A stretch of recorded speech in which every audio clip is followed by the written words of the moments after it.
Oi, pessoal. Hoje nós vamos começar um novo assunto, relacionado às temperaturas, chamado de termologia. Tá? Então vamos inicialmente ver algumas definições que vão ajudar a gente a entender melhor essas propriedades. Bom, então primeiramente, o nosso tema da aula é sobre a termologia. Se a gente fizer uma análise dessa palavra, a gente vai ver que ela tem a ver com o estudo da temperatura. Basicamente, na física, é uma área que vai estudar as propriedades do calor. Tá? E aí, a gente precisa entender bem a diferença entre temperatura e calor. Porque muitas vezes a gente fala, quando está um dia muito quente, a gente fala, nossa, hoje está um calor danado. E, na verdade, esse termo ele é usado de forma errada. Na verdade, quando a gente quer falar que o dia está muito quente, em vez de a gente usar calor, a gente teria que usar um outro termo. Tá? Na física, o calor é relacionado com energia térmica em movimento. Tá? Esse movimento é essa energia passando de um corpo para outro. Tá? E aí a gente pode definir a temperatura como o nível de agitação das moléculas. Tá? Tudo é feito de moléculas. Tá? Então, quanto mais agitadas elas estão, maior é a temperatura. Tá? E quanto menos agitadas elas estão, menor é essa temperatura. Tá? Na verdade, a gente define a temperatura como com a relação entre a energia cinética dessas moléculas, que a gente vai ver mais para frente.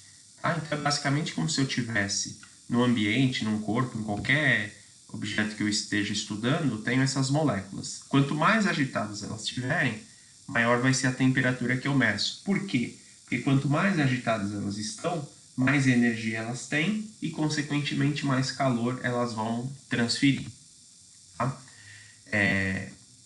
Para a gente conseguir medir temperatura, a gente precisa, obviamente, de um aparelho, tá?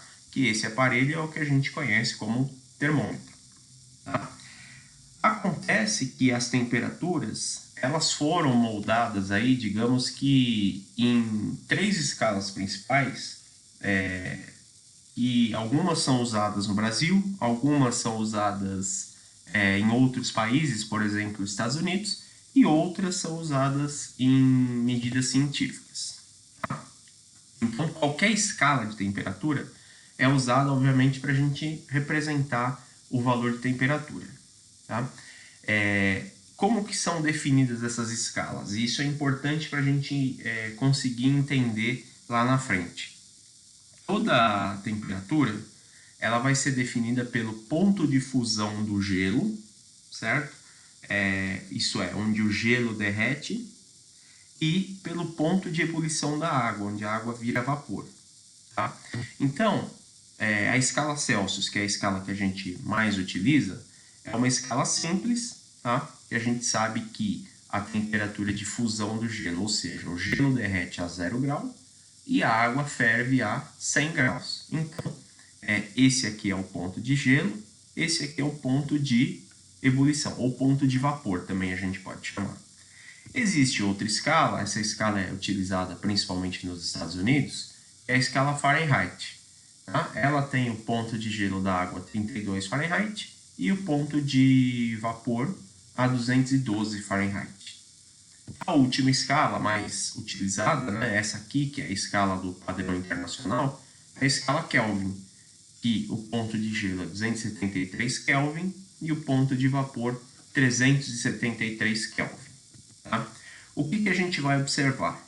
A gente vai observar que nós podemos alinhar essas 3 escalas de temperatura e a gente vai perceber que é possível encontrar uma equivalência entre os pontos de vapor e os pontos de gelo entre cada uma dessas escalas. Com isso, a gente vai definir as equações termométricas.